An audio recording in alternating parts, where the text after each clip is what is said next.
راننده بودم از دست همین کارمندای بازرسی دولتی اتومبیلی که بسیار به اسد میرسد دیگر سن سال ممکن است دیگر در سر رولی ماشین نمیشتیم در همین سویتافورای چراغ‌های شهری کامراهای نظارتی را نصب میکند این بسیار باعث دستگیری است میتواند که همین شماره کارمندان بازرسی دولتی اتومبیلی قریب 2 مرتبه کم شود باید تیز نمی ممکن آهسته آهسته شود لیکن با زودی نمی شود برای چی؟ توی ما بی‌پروا هستم بسیار در نوار که گرفتن اگر رعایت نکرد 2-3 بار جریمه‌اش میکنه و خودش اصلا تو دیگه میفهمه که در همه حالتهای گذرگاه‌ها بسیار وقت صدمات وای میشویم دچار میشویم و اونها حل خودش نمی‌یابد یا اینکه گناهکار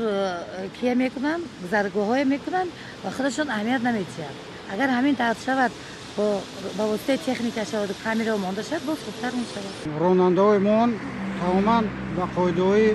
اگر همین جوری شود و با واسطه همین جریمه اونها رو با یک چارچوبه قانون نمونیم اگر اونها ترتیب و نظام رو در شهر نگاه نمی‌دارند. با فکر من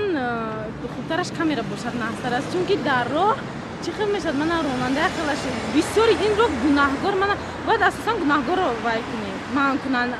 و فکرم اکثریتشون هم گناهکار و هم